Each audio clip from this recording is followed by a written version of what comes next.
안녕하세요. 네, 세 번째, 드디어 마지막입니다. 모든 마지막은 참 축복이죠. 모든 시작은 부담이고 저는 그래요.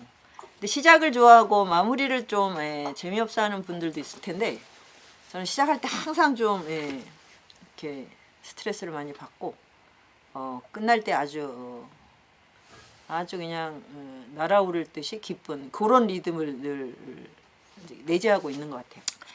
자, 제가 이제 제시한 내용을 다시 이제 정리를 해보면, 욕망에서 자유로, 이제 소유에서 자유로, 이거는 이제 삶의 방향성, 그걸 좀 바꾸자 이런 내용이었고, 그러려면 이제 인식을 어떻게 전환해야 되는가, 그 지성에서 영성으로는 우리가 안다고 하는 이 알의 시공간을 넓고 깊게 다시 설정하자, 이런 내용이었다면, 오늘 하는 것은 그럼 이제 우리 삶의 현장을 어떻게 재구성하고 매일의 일상을 어떻게 창조할까, 이런 것에 관련된 문제라고 생각하시면 되는데, 그걸 이제 저는 일단 정주에서 유목으로라는 이런 이제 그 제목을 달았어요.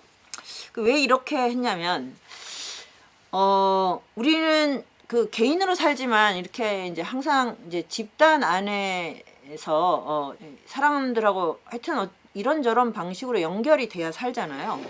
그거를 역사적으로는 뭐 신분, 카스트, 또 직업군, 뭐 계급, 뭐 하여튼 이런 방식으로 이렇게 묶음을 가지고 개인에게 이제 어떤 정체성을 이제 부여하고 그랬는데, 지금 그것들은 별로 그렇게 유효한 것 같지가 않아요. 뭐 한국인들이 많이 쓰는 학연, 지연 이런 것도 별로 뭐 그게 영향력이나 한 개인이 어떤 조건에 있는가를 설명하기에는 너무 미미한 사항인 것 같고, 그래서 좀 더 이제 정말 인류학적인 차원에서 이렇게 살펴보니까 정주민과 유목민이라는 이 두 개의 삶의 패턴이 있었고, 이제 우리는 그걸 내재하고 있는 거죠. 둘 다 정주민적인 욕망하고 유목민적인 욕망을. 뭐 구석기 시대든 뭐 아주 그 이전까지 올라가서 쭉 봐도 인간이 문명을 이제 읽어서 동물과 다른 이런 비약적인 어떤 그 물질적 토대를 만들어 갈 때 기본적으로는 약탈에 의존해요. 그러니까 약탈하지 않고 살아갈 수가 없어요. 약탈과 전쟁이 출발이었던 것 같아요. 자연에서 이제 문명이라는 대로 이제 나오는 순간. 근데 그러면 이제 어딘가 뜯어먹을 때가 있어야 되잖아요. 이제 그게 이제 아마 농업혁명이 농업혁명 이전에는 수렵인이든 하여튼 뭐 다 이제 유목적으로 이제 생활을 했다고 치면 어딘가에 이제 좀 부가 축적이 된다. 기후 조건이나 뭐 이런 게 좋아서. 그러면 이거를 이제 약탈하는 수밖에는 방법이 없죠.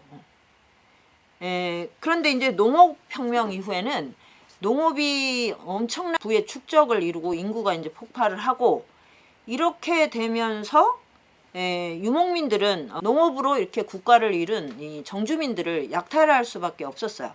그러면 정주민들은 이제 그런 평화로운 방식으로 부를 축적했냐? 일단 자연을 약탈해야 되고요.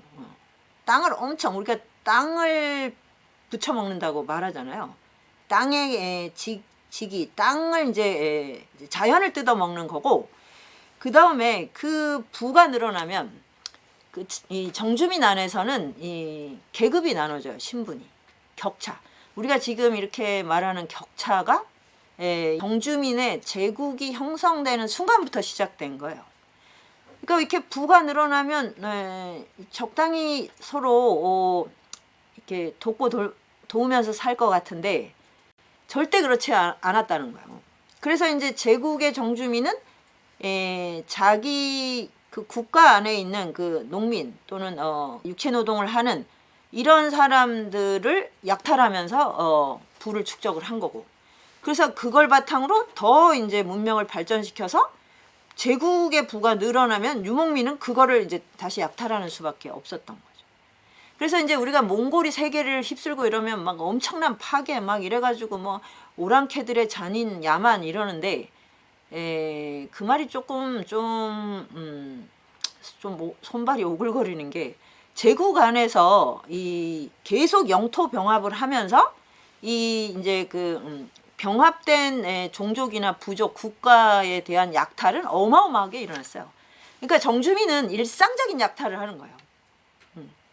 유목민은 이제 척박하게 살다가 이제 그게 그 엄청난 어떤 결집이 돼서 그 유목민이 갖고 있는 속도, 기동성이 이제 엄청난 이제 힘이 될 때 그 정주민들을 이제 약탈하기 시작을 한 거고. 이것들이 이제 계속 이제 교차가 돼서, 자 그러면 이제 모든 인간이 이제 먹고 살려면 약탈을 해야 되고 누군가를 죽여야 된다. 이게 인간의 이제 내면에 계속 쌓이겠죠. 그래서 뭐 잘 모르겠는데 불안하고 허무하고 양심의 가책을 느끼고, 그리고 계속 이렇게 누군가를 죽여도 되나? 그리고 이제 무의식적으로 알게 돼요.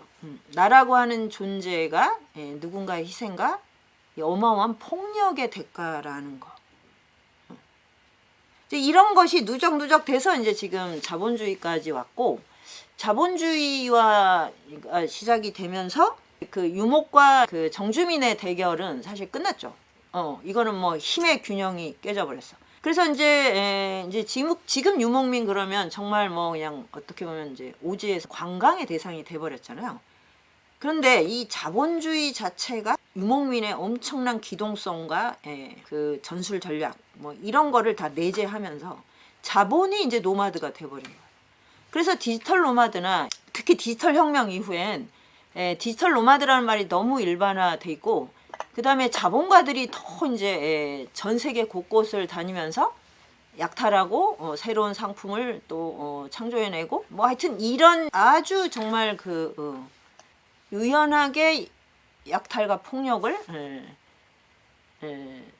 해서 이제 이 부의 규모를 키워놓고, 그렇게 하면서 자본주의 안에서는 어마어마하게 이제 격차가 늘어나는 이런 방식으로 진행이 되고 있는 거죠. 제가 얘기하고 싶은 건 이제 정치경제학적인 차원의 문제가 아니라, 그래서 뭐 모든 인간, 자본가든 뭐 자본가가 아니면 뭐 백수든 정규직이든 정규직이 아니든 간에 현대인의 내면에는 이 정주민적 욕구하고 유목민적 욕구가 동시적으로 내재하고 있어요. 그래서 아마 이렇게 전 세계 여행을 이렇게 막 이 여행이라고 하는 욕망이 너무너무 막 폭발을 했었잖아요. 코로나 이전 상태를 보면. 그리고 잘 나가는 정규직일수록 하여튼 해외여행에 목숨을 걸죠. 유럽인들도 예전에 이제 저는 되게 이상했거든요. 여름 휴가가 거의 뭐 그게 없으면 거의 삶의 의미가 없을 것처럼 그렇게 막 그게 삶에 이제 들어와 있는 걸 보고, 저는 시골 출신이라 이렇게 여행을 한다는 것이 별 감흥이 없었거든요. 왜 여행을 하지? 인생 자체가 그냥 공부하려면 집을 떠나야 되고, 그렇게 도해지 오면 계속 이사를 다녀야 되기 때문에 여행에 대한 욕구가 거꾸로 별로 없었어요. 그런데 이제 왜 이렇게 정말 여행과 휴가가 아니면 견딜 수 없다고 생각할까? 그러니까 이 머무른 상태에 있는 이 상황을 견디기가 정말 어려운 거예요. 그래서 항상 머무르는 자들은 떠나고자 하는 거고, 떠나야 일단 또 돌아올 수가 있는 거고, 이것이 그냥 지금 현대인들의 일반적 리듬이 됐다. 그런데 이렇게 이제 돈을 많이 벌고, 그 다음에 소유를 축적을 하고, 그리고 여행을 가서 막 엄청나게 이제 소비를 하고. 그런데 뭐가 이게 되게 지금 좀 꺼림직하지 않아요? 이렇게 사는 게. 뭐 이건 아닌데 이런 느낌이 있단 말이에요. 이게 아마 우리가 누리는 부가 가지고 있는 약탈과 폭력, 그 기억이 내재되어 있는 거예요. 사실. 그러니까 자본주의는 그게 극대화돼 있죠. 자본주의에서 부를 이룬다는 건 정말 뭐 이 세상에 그 이전에 어떤 농업 제국이나 정주민 제국이나 뭐 몽골 그 전사들이 했던 약탈보다 한 뭐 100배? 1000배? 뭐 10,000배쯤은 되는, 10,000배도 넘는 것 같은데 그런 어마어마한 부를 갖게 되잖아요. 근데 이게 편하겠어요? 뭐가 깨림직하지 않을까요? 왜?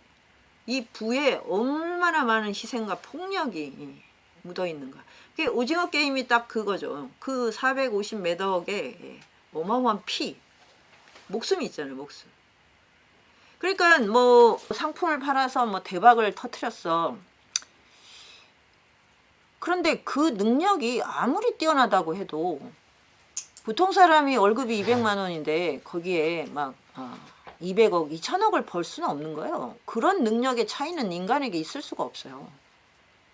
예, 그리고 제가 이제 종종 그 농담처럼 하는, 손흥민이 축구를 정말 잘하고 볼을 정말 예술처럼 잘 차서 골인을 만드는데, 그러니까 저도 한 축구 했거든요. 중학교 때. 그래서 골 좀 넣었어요. 스트라이커입니다, 제가 나름. 근데 제가 평생 넣은 골을 생각하니까 지금 몇 개 스쳐져 나는데 세 골은 제가 확실하게 넣었네요. 네. 근데 저의 축구 실력하고 손흥민의 실력은 뭐 하늘과 땅 차이겠죠. 근데 이게 그만한 돈을 보장해 주는 건 인간이 만들어낸 환타지가 아니고는 불가능해요. 한 사람의 욕망과 환타지가 여기 들어가서 가능한 거지 능력의 차이라고 할 수가 없어요. 그런데 뭐 다른 것도 다 마찬가지죠, 사실. 그러니까 이런 부가 지금 정말 버블 경제라는 게 환타지에 기반해서 만들어내는 어마어마한 격차, 이거를 뭐 국가가 조정할 수가 있겠습니까? 인간이 환타지를 버리지 않는 한.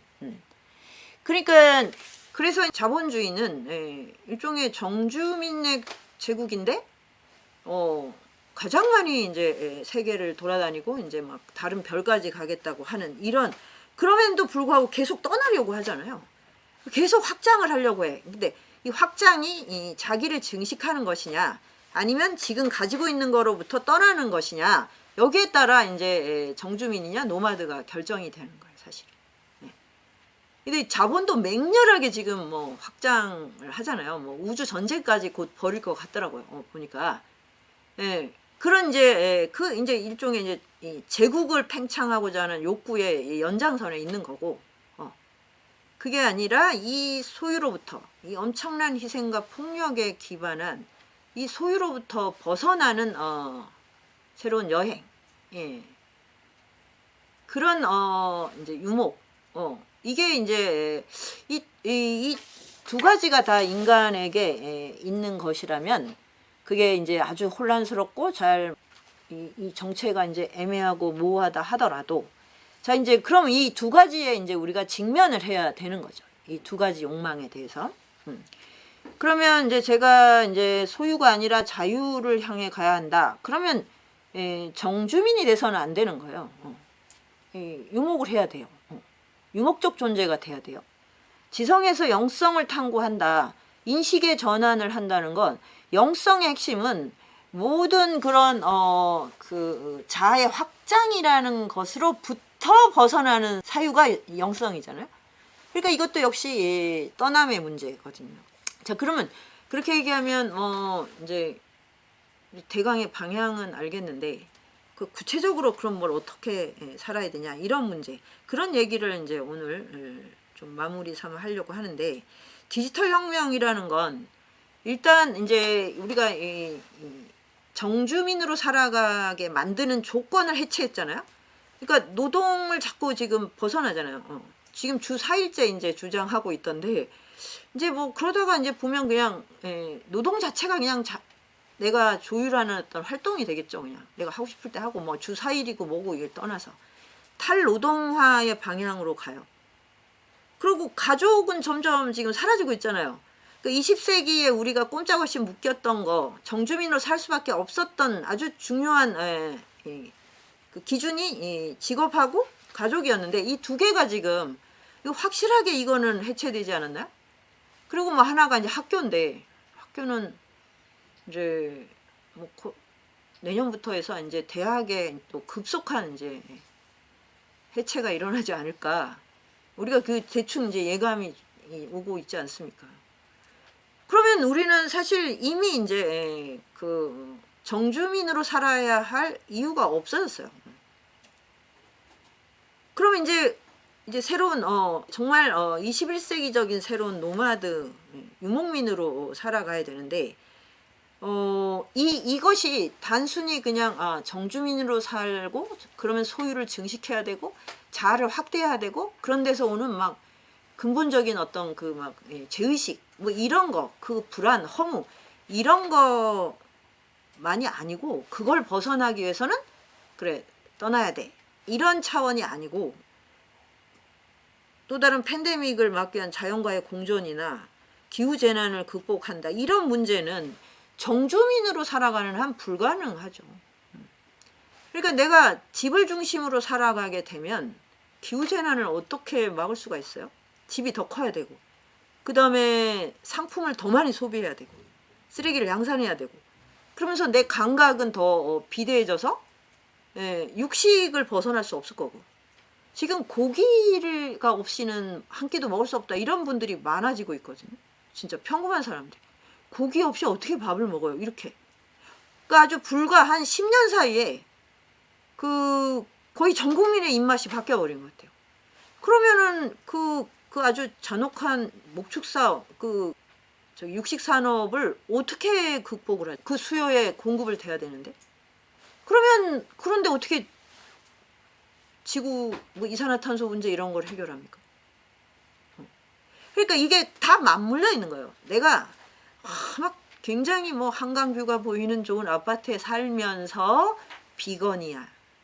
그리고 나는 자아의 확장을 꾀하지 않아. 이게 가능하냔 말이에요. 그래서 진짜 정말 뭐 우리가 정말 탄소 제로 그다음에 북극곰을 살리겠다 그러면 다 이제는 노마드가 되어야 된다고 생각해요. 그래야 일단 내가 이 무한히 생산되는 이 쓰레기를 그거를 멈추게 할 수가 있죠. 그럼 일단 그리고 내 이 감각을 바꿔야 돼. 고기 없이는 살 수 없는 이 감각을 바꿔야만 그런 비전에 내가 참여를 할 수가 있게 되는 거지. 자 그렇게 이제 하면 그러면 이제 일단 내 감각을 바꾸고 그 다음에 내가 이제 상품 소비에서 벗어나면 그러면 이제 정말 단순 소박한 일상을 구성할 수 있죠. 그걸 뭐 꼭 미니멀리즘이라고 하니까 또 그거를 또 이렇게 조율해주는 매니저들이 또 막 등장을 해가지고 그거 하나가 또 상품이 되더라고요. 아니 간단하게 사는데 왜 남의 그 어드바이스가 필요한 거예요 대체? 그 물건 정리하는데 왜 다 버리면 되지 그냥 쓸데없는 거. 그러니까 뭐 이렇게 너무 외로워서 그런 것 같아. 모든 거에 그냥 코디를 받고 과외를 받고 싶어하는 욕망은 친구가 오죽 없으면 그럴까 싶어요. 친구가 있으면 친구랑 같이 하면 되는 거지. 그 뭐 헬스건 뭐 다이어트건 뭐 이런 걸 이거 자체가 지금 이게 정착민적 사고 방식인 거죠 사실은. 그래서 돈이 많이 필요하잖아요. 돈이 많이 필요하니까 또 일을 많이 해야 돼. 일을 많이 하면서 또 돈을 투자를 해야 돼. 투자해서 돈을 벌어. 이거는 근데 뭔가 자꾸 불안해. 그래서 부자가 될수록 더 불안하니까 돈을 더 버는 거예요 사실. 왜? 양심의 가책이거든요. 근원적. 이거는 인류학을 배워보면 아주 초기부터 그랬어요. 그 인간은. 우리가 어떻게 이렇게 살 수 있지? 누군가가 죽어서야. 그래서 모든 신화에는 거인이 자기 몸을 신에게 바쳐가지고 거인이 죽어서 거기서 산과 호수, 나무 다 생기면서 인간이 먹을 게 나오거든요. 왜 그런 상상을 했을까요? 뭔가 그냥 거저먹는다는 느낌, 이게 주는 엄청난 죄책감이 있었던 거예요. 그게 아마 모든 종교 안에 있는 뭐 원죄나 까르마 이런 거의 출발이 아닐까. 그래서 인도의 힌두교인지 뭐 모르겠는데 하여튼 노래에 축적하는 것은 지옥이네. 버리는 것이 하느님이네. 뭐 이런 노래도 있어요. 그러니까 이거는 왜 그럴까? 가난한데 버릴 게 없는데 왜 저럴까? 이게 아주 원초적으로 저는 내재되어 있는 업인 것 같아요. 왜냐면 어떻게 해서 내가 먹고 살게 됐지? 이렇게 생각을 하면 뭔가 누구도 이렇게 떳떳하지가 않은 거죠. 그리고 동물 앞에서는 더 떳떳하지가 않아. 너무 많은 동물을 멸종을 시켰어. 그럼 이게 되돌아오면 나도 언제든지 나를 희생할 수 있나? 생각하기 싫죠. 내가 그동안 먹은 막 그 온갖 고기들의 향연과 감각의 무한 증식 막 이런 걸 떠올리면 나는 지금 당장 지옥 가야 돼. 이런 생각이 드니까 여기서 생각을 멈춰버려요. 그래, 인간만 이렇게 살 수 있다고 치자, 이렇게 하는 거죠. 근데 이 바이러스가, 코로나가 그렇게는 못 살걸? 왜? 바이러스하고 인간이 분리가 안 되는 거죠. 바이러스가 없는 데서 살려면 동물이 하나도 없어야 되고 내 몸에 있는 바이러스 다 내보내야 되면 난 생명활동을 못하니까. 그동안 먹은 막 그 온갖 고기들의 향연과 나의 이 감각의 무한 증식 막 이런 걸 떠올리면 나는 지금 당장 지옥 가야 돼. 이런 생각이 드니까 여기서 생각을 멈춰버려요. 그래, 인간만 이렇게 살 수 있다고 치자, 이렇게 하는 거죠. 근데 이 바이러스가, 코로나가 그렇게는 못 살걸? 왜? 바이러스하고 인간이 분리가 안 되는 거죠. 바이러스가 없는 데서 살려면 동물이 하나도 없어야 되고 내 몸에 있는 바이러스 다 내보내야 되면 난 생명활동을 못하니까. 그래서 이제 단순 소박한 삶, 이것이 저는 이제 정말 거대한 인류의 새로운 운동으로 시작돼야 된다고 생각해요. 이렇게 말은 하지만 한국에서 이게 가능할까요? 이 아파트에 대한 거의 광적인 신앙. 대한민국에 종교가 있다면 아파트 토테미즘이 압도적인 게 아닐까요? 다른 종교하고 비교가 불가능한, 아파트에서만 난 행복할 수 있다고 믿는 이 마음, 이게 진짜 그 정주민의 마음인 거죠. 그러면 이제 그 다음부터는 그 아파트를 채우면서 살아가는 수밖에 없거든요. 그래서 더 넓혀야 되고. 자, 이제 우리가 이제 왜 노마드 유목민이 되어야 하는가, 이게 인류학적 차원에서도 인간은 항상 어떤 그런 선택을 해야 되는 순간들이 있었던 것 같아요. 내가 정주민으로 살 것이냐 아니면 자유인으로 살 것이냐. 자유인으로 살려면 이 제국 안에 있는 그 질서 안에 편입돼서는 불가능하니까 변경으로, 마이너로 이렇게, 그게 이제 유목민이었던 거죠. 근데 지금은 이제 그게 다 섞여서 이게 내재화돼서 이제 정말 개인이 실존적으로 선택해야 됩니다. 근데 이제 조건은 다 됐어요. 이제 가족하고 같이 산다. 가족을 위해서 내가 정말 집에 머물러야 돼. 이러지 않아도 되는 거죠. 가족이 없을 뿐더러 가족이 숫자가 적은데도 서로를 견디질 못해서 나가주기를 너무 바라잖아요. 그러니까 이제 혈연이라는 것도 이걸 이제 묶어놓을 수가 없게 됐다. 이제 그럼 다 이제 20세기에 나는 자유롭게 떠나고 싶지만 떠날 수 없었다고 말했던 것들, 그게 싹 다 지금 해결됐어요. 근데 문제는 뭐야? 아파트를 못 버리는 거네. 아파트. 가족은 버릴 수 있는데 아파트를 못 버려. 아파트에 있는 소파를 못 버리고 주방에 있는 주방 시설들, 이걸 못 버려서 사실 못 떠나는 거 아닙니까? 자, 떠난다는 게 뭐 다시 초원을 떠돌면서 계절 따라 이동하고 이렇게 산다가 아니라 정말 내가 앉은 자리에서도 정주민적 사유로부터 벗어난 삶의 새로운 모드를 구성하는, 그게 핵심이에요, 사실은. 물론 그러면 이제 당연히 언제든 떠날 수가 있게 되죠. 근데 이게 제가 이제 이 생각을 이렇게 좀 더 구체적으로 하게 된 게, 그 작년에 그 아카데미 그 최우수상을 탄 영화가 노매드랜드라는 그 중국 감독이 만든 영화였어요. 그 전에 이제 기생충이 받았고, 그래서 저런 제목이 참 특이하다. 미국에서 어떤 저런 영화가 나오지? 그래서 이제 그 저희 유목제국사 세미나가 있어서, 그러면 유목제국사를 하니까 우리 가서 이 노매드랜드 영화를 보고 세미나를 하자. 그래서 갔더니 우리가 5명이 갔나? 근데 그 영화관에 토탈에서 한 8명인가 있더라고요. 그래서 이제 영화를 봤는데 반쯤은 눈을 이렇게 거의 이제 감을듯이 감았다 떴다 하면서 본 것 같아요. 아주 훌륭한 영화인데 훌륭해서 졸음이 쏟아지는 그런 영화였어요. 영화라기보단 다큐죠, 다큐. 그 배우가 정말 연기를 잘하는 분인데 정말 그 사람들이 진짜 그 다큐의 인물인 것처럼 느껴질 정도로. 그 연기를 얼마나 잘했는지 알 수가 있죠. 진짜 떠돌아다니고 있는 그 사람이라고 생각을 하게 된 거예요. 영화 자체가 다큐식으로 이제 진행이 돼서. 근데 이제 저 영화는 정말 이렇게 곱씹을수록 참 의미 있는 영화였는데, 그게 이제 그 미국 전역에서 그 이제 은행이 파산하고 이러면 공장이 이제 무너지면서 사람들이, 마을이 없어지더라고요. 그러면 이제 차를 끌고 다 나올 수밖에 없어요. 미국은 너무너무 넓은 곳이니까. 그래서 이제 매일 이동을 하고, 연말이 되면 크리스마스 때 가면 그 아마존에서 하는 그 이 선물 택배, 그거 분류하는 일을 하면서 생활비를 벌고, 그리고 다시 또 이동을 하고. 그게 추방된 자들인데, 근데 노매드라고 얘기하는 건 추방이 됐는데 나중에, 그러면 이제 이런 거잖아요. 추방이 됐으면 다시 가족과 직장이 있는 곳으로 돌아가겠다라고 해야지 맞잖아요. 근데 이 주인공을 포함해서 다시 그 안락해 보이는 집으로 돌아가질 않아요. 그러니까 이제 이건 이제 탈주자가 되는 거죠. 노마드가 되는 거죠. 그 정말 따뜻하고, 그다음에 뭐 화목한 가족이 있고 이런데 그곳에서 머무르는 게 너무 부자연스러워진 거예요. 그래서 이제 다시 이제 이른바 떠돌아다니는데, 그러면 거기에는 어떤 삶이 펼쳐지는가? 그게 이제 제가 이제 주목해서 본 거예요.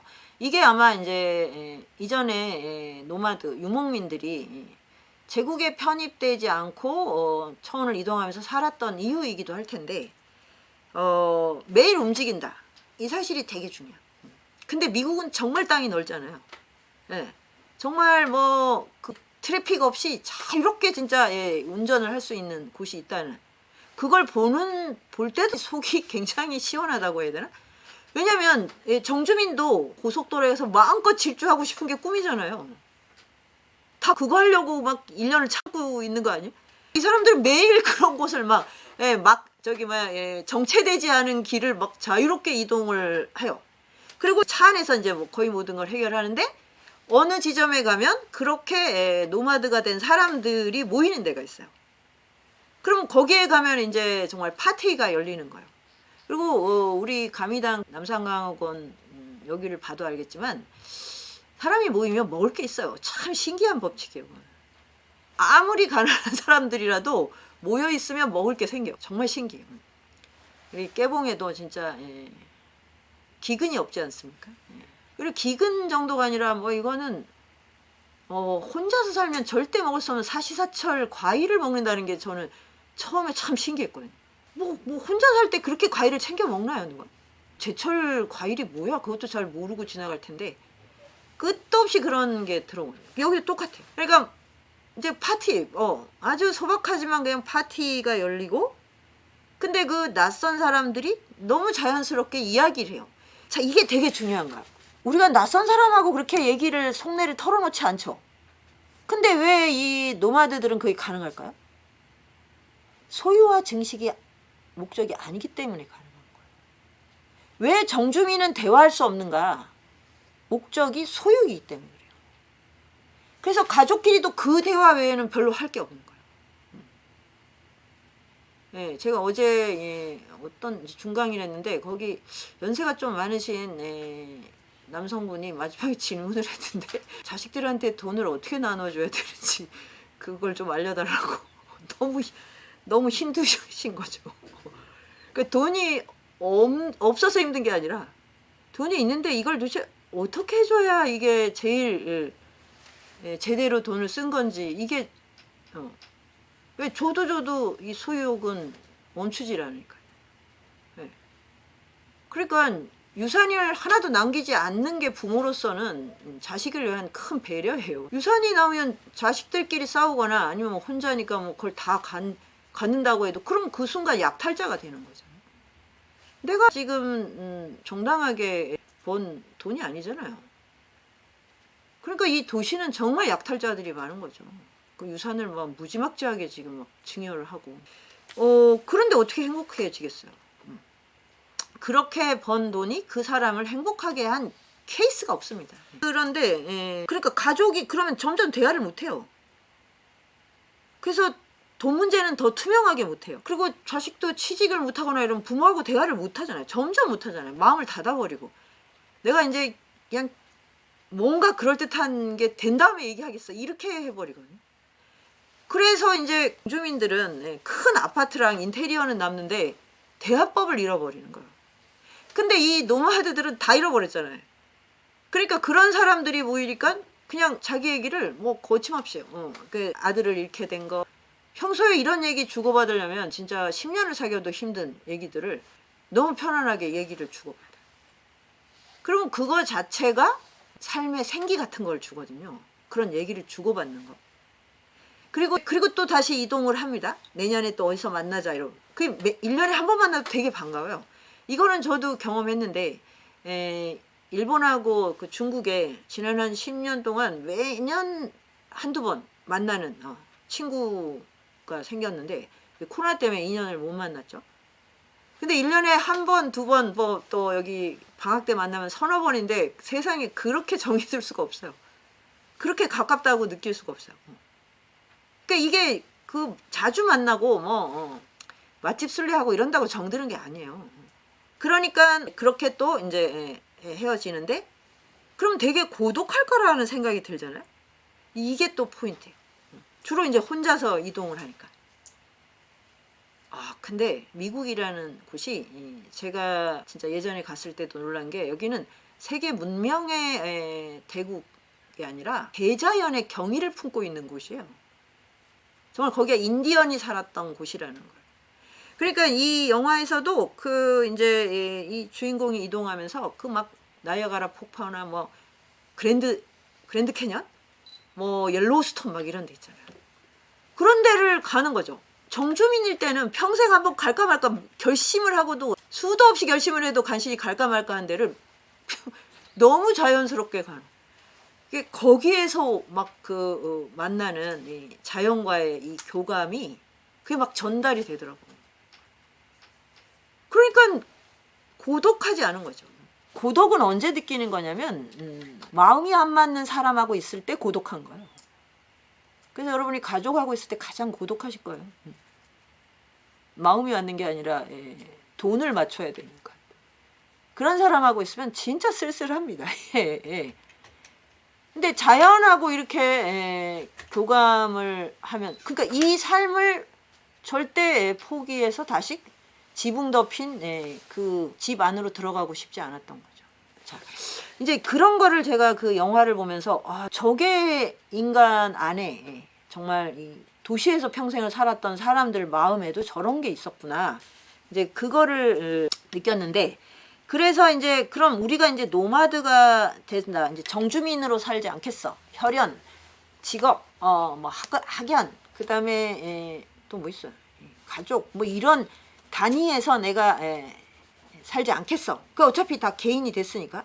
그런데 이제 이 개인이 다시 상품과 소비에 묶이면 이거는 뭐 한 개인이 그냥 또 다른 정주민 제국이 돼버리는 꼴이 되죠. 그러니까 이제 이걸로부터 자유로워지려면 자본의 공세에 맞서고 내가 상품의 유혹에 끌려다니지 않으려면, 그러려면 이제 우리는 어떤 자산이 필요하냐면 일상을 구성하는 힘이 필요해요. 일상을 구성하는 힘. 근데 이 자산이 있어요. 우리의 전략 전술을 펼칠 수 있는 자산. 그거는 생각하고 말하고 행동. 이거면 충분해요. 생각. 그래서 이제 지성에서 영성으로 이 생각을 전환하는 거랑 그것과 관련된 말을 하는 거, 그리고 그런 행동을 하는 거예요. 그러면 이제 우리가 집에서 길로 나올 수 있는데, 그러면 이제 그걸 가지고는 어떻게 사냐. 그러니까 삶은 누구에게나 동일한데 세 가지 키워드가 있으면 돼요. 활동을 한다. 낮에 태양이 떴을 때 활동을 한다요. 몸을 움직인다죠. 그게 직장일 수도 있고 직장이 아니면 내 스스로 그냥 활동을 만들어내면 돼요. 근데 활동을 해야 돼요. 네. 그리고 두 번째, 누군가와 관계를 맺는 거예요. 접속이 있어야 돼요. 접속. 네. 반드시 있어야 돼요. 삶은 활동과 접속이에요. 그러면 인간하고 관계를 맺고, 근데 인간이 아니어도 돼요. 동물이어도 되고 자연이어도 돼요. 물건이어도 돼요. 네. 접속해야 돼요. 그 다음에 새로운 것이 생성이 되는 것, 차이가 생성되는 기쁨을 누려야 돼요. 그러니까 진정한 차이는 어떤 것을 배우면서밖에 알 수가 없어요. 그러니까 사실 이거를 사람들이 이제 느끼는 거는 웃기죠. 그러니까 계속 신상품을 찾는 거잖아요. 차이를 만들어내려고. 차이가 있을 때 내가 살아있다고 느끼니까. 근데 신상품은 차이가 아니잖아요. 욕망의 동일성이잖아요. 욕망의 그냥 확장이지. 맛집 술래도 마찬가지예요. 거기에서는 내 미각의 증폭이 일어나는 거지 차이가 생성이 되는 게 아니에요. 미각의 차이를 만들어내려면 단식을 해야 돼요. 그래서 그동안은 정말 먹을 수 없었던 것에서 맛을 발견하는 이런 게 진정한 차이예요. 그러니까 이것이 삶이에요. 기본적으로. 정주민은 이거를 구성하기가 어렵죠. 활동이 아니라 노동을 해야 되고 접속을 못해요. 왜? 돈을 벌어야 돼요. 화폐를 누려야 되기 때문에. 관계가 단절이 되잖아요. 그러니까 생성이 불가능하죠. 그러니까 감각의 차이만 만들어내는 거죠. 그래서 점점 더 이제 사실 폭력적이 될 수밖에 없어요. 왜? 살맛이 안 나니까 점점 스트레스가 쌓여요. 노동도 스트레스, 화폐도 스트레스죠. 감각이 늘어나는 거는 이제 중독이 되니까 또 스트레스. 이렇게 될 수밖에 없겠죠. 지금 그러니까 이 자본주의의 이 수많은 정주민들이 심리적으로 질병을 많이 앓는 게 바로 이 이유 아주 간단해요, 사실. 자, 그러면 그러니까 활동과 접속과 생성 이거를 이제 기준으로 삼았어. 그러면 이제 이걸 생활의 원리로 생각하면 뭐냐? 제가 이거 이제 한 20년 공동체 생활 해보니까 하루가 재밌으려면 이제 뭐가 있어야 되나? 목적론이 해체돼야 돼요. 그러니까 이게 무슨 말이냐면 일상이 리듬을 타야 되거든요. 근데 이거를 가장 방해하는 게 뭐냐면 목적에 도달한 다음에 살겠다는 생각이에요. 그러니까 목적을 세워도 좋아요. 나는 뭐 부자가 되겠다 아니면 뭐 또 저기 뭐 유명한 뭐가 되겠다 뭐 유능한 뭐 이거 괜찮은데 매일의 일상은 리듬을 타야 돼요. 그 목적에 종속이 되면 안 된다고. 그래서 그 다음에 살 거야 이렇게 하는 건 완전 패착이에요. 그때 오는 건 허무밖에 없어요. 이게 시간이 주는 정말 무시무시한 힘이에요. 시간의 무상함이 주는 정말 이 재앙이랄까? 신이 있다면 이 시간의 무상함을 허무로 받아들이게 된 이게 심판이겠죠. 사실 어떤 점에서. 심판이라는 말은 좀 적절하진 않은데 그래서 목적론적으로 사는 게 바로 정주민의 가장 중요한 특징이거든요. 100억을 벌 때까지. 그리고 자기 인생 스토리를 기승전결해서 이제 성공을 향한 스토리로 만들어버려요. 그 다음에 안 사나? 그 다음에 어떻게 되지? 그 다음에 또 느리고 그러다가 이제 몰락을 하는 거죠. 시간의 이 무상함 앞에서 그냥 완전히 그냥 주저앉게 됩니다. 그래서 매일을 그럼 어떻게 해야 되냐? 매일매일을 하나의 프로세스로 해야 돼요. 프로세스. 과정. 오로지 과정밖에 없는 삶. 이게 굉장히 중요한 말이에요. 그래서 내가 이루고자 하는 행복, 자유 이거를 오늘의 조건 안에서 어떻게든 구현해내야 돼요. 아프면 아픈 대로, 아픈 상태에서도 할 수 있어요. 어차피 모든 인간은 다 과정 속에 있죠. 그리고 끝은 결국 다 죽음이에요.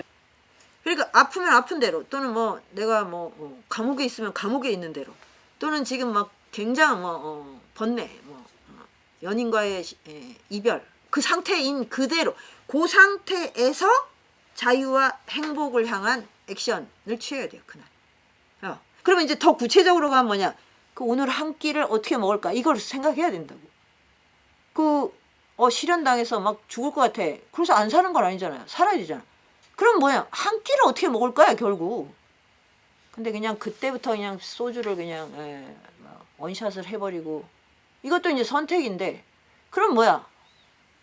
이 시련의 고통이 끝날 때까지는 안 살겠다는 거예요? 이게 바로 목적론이죠. 연애가 잘 되는 것이 삶의 목적이야? 근데 잘 될 때 의외로 별 재미가 없어요. 제가 또 이렇게 단언을 하기가 좀 그런데 기억을 되살려 보니 좀 그래요. 의외로 신통치가 않아. 막 그걸 갈망할 때는 뭐 막상 그게 또 뭘 우리에게 주지 않아. 그때도 똑같이 새끼 먹어야 되고 뭐 잠자야 되고 똑같아. 그러니까 어떤 것도 목적으로 설정하지 말라고. 모든 걸 프로세스라고 바꾸는 거. 그리고 그래서 이제 요 시간의 리듬을 탄다. 그러면 우리는 이 무상함을 이겨낼 수 있어요. 무상함이 주는 허물을, 리듬을 타. 이거는 진짜 노년에는 더더욱 중요합니다. 노년에는 사실 딱히 목적이라는 게 내가 뭐 어른이 돼서 뭘 하겠어. 이거는 노년에는 설정이 불가능하잖아요. 예. 10년 뒤에 내가 뭘 이루겠어. 이거는 조금 점점 죽음이 다가오고 있는데 자연스럽게 목적이 해체되잖아요. 그러니까 이제 노년에 바로 이 기술이 필요한 거죠. 매 순간을 내가 과정으로서 즐길 수 있는, 살아낼 수 있는. 그러면 저는 죽음도 하나의 과정이 된다고 생각해요. 죽음을 과정으로서 맞이해야지 끝이라든가 종말이라거나 목적을 가지고 거기를 죽은 다음에 어디 뭐 천국에 이렇게 하는 순간 우린 죽음의 두려움에서 벗어날 수 없어요. 그럼 노년 자체가 다 삶이 실종이 돼버립니다. 이게 정착민들이 살아가는 방식이에요. 돈은 진짜 아무런 도움이 안 돼요. 진짜. 자, 그 다음에 이 또 하나가 소박한 삶을 살고 단순한 삶을 사는데 내용이 굉장히 다이나믹해지는 거죠. 시간의 리듬을 탄다. 그 다음에 내가 나를 둘러싼 사물들과의 우정을 나눠야 돼요. 우정은 정말 이제 인간하고의 우정은 너무 당연한 거고요. 근본적으로 이 대자연, 그 다음에 내가 만나는 이 물건들하고의 이 우정, 이렇게 나가야 돼요. 그러면 상품 소비에서 벗어날 수 있어요. 그래서 지금 갖고 있는 물건들을 변형을 해서 나한테 딱 맞게 할 때, 그때 오는 이 즐거움이, 이게 이제 어릴 때 그냥 처음 소꿉놀이 할 때 그때의 그 충만함을 줍니다. 그러면 다른 물건, 신상품 뭐 이딴 거에 별 관심이 없어요. 갖고 있는 물건을 깨끗하게 해서 변형을 하면 되거든요. 이게 브리콜라주라고 하는 인디언들의 아주 중요한 삶의 기술이었죠. 그러니까 이 인디언들, 그 다음 유목민들이 물건을 너무너무 심플하게 갖고 다니잖아요. 이동을 해야 되니까. 그래야 가볍고 경쾌하게 이동을 하죠. 근데 물건 하나하나는 너무 그냥 그건 정말 나의 이 길벗이. 하나하나가 너무 요긴하거든. 예. 요럴 때 진짜 그 삶의 그 맛이, 정말 입안에 이 단맛이 이렇게 고인다고 하는, 그런 것을 누릴 수 있어요. 그래서 리듬을 타고 사물과 우정을 나누는 그런 일상을 사는 게 자기 수련, 셀프 디스플린이라고, 우리는 다 나를 수련해야 되거든요. 그리고 요렇게 살면 재밌죠. 재밌으니까 이제 이야기하는 거를 굉장히 즐기게 되죠. 그래서 친구가 생겨요. 그리고 얘기를 하면 다 웃죠. 친구하고 얘기하다가 한 번도 안 웃는 사람이 있어요? 뭐 어떻게든 웃게 돼 있어요. 유머가 있든 없든. 그런데 하루에 몇 번 웃는가, 이거를 자기에게 물어봐요. 나 한 번도 안 웃었어. 그럼 그날 아주 크게 반성하셔야 됩니다. 그리고 하여튼 누구하고 얘기를 하든 웃긴 책을 읽어서라도 웃어야 됩니다. 웃음이라는 게 권리예요. 생명의 권리. 그러니까 이런 걸 안 하고 뭐 이런 것을 포기하고 뭘 얻고 싶은 거예요, 대체? 그게 말이 됩니까? 예? 그리고 그런 삶을, 그러니까 이게 우리가 활동으로서는 웃음과 이야기를 연마해야 되고, 내면에서는 어제 몰랐던 것에 대한 깨달음이 와야 돼. 그래서 내적인 충실함과 이 외적인 활동이 이렇게 같이 리듬을 타는 거. 요거를 이제 딱 줄여서 말하면 명랑하고 지혜롭게. 제가 제일 좋아하는 두 단어예요. 명랑해야 됩니다. 그러니까 우리는 이제 모든 사람이 다 자유를 향해 나아갈 수 있고, 그 다음에 자기 삶을 구원하는 영적 탐구를 할 수 있는 시대에 도달한 거예요. 이게 정말 21세기에 어떻게 보면 유일한 정말 빛이라고 할 수 있어요.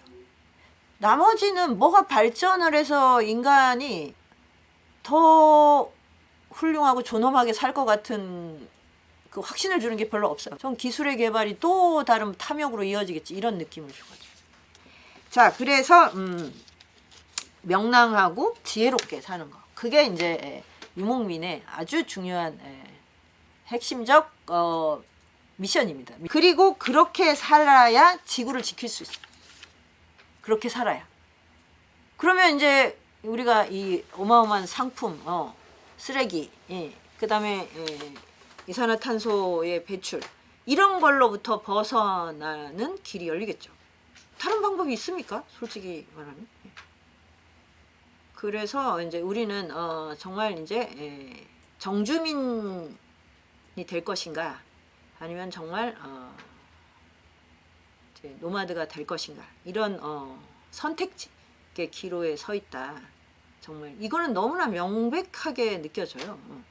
자유롭고 경쾌하게 활동하고 접속하고 그 다음에 생성하는 이런 이런 삶을 지금 청년들한테도 필요하지만 사실 지금 60대, 70대, 80대도 이런 세상은 너무 처음이고 낯설고 뭐 태어나서 이런 세상이 올 거라는 생각을 못 해봤기 때문에 처지는 비슷해요. 그래서 정말 2060, 2080이 이제 크로스돼서 이 희한한 세상을 우리 같이 손잡고 살아보자, 그런 길벗이 되는 시대가 아닌가.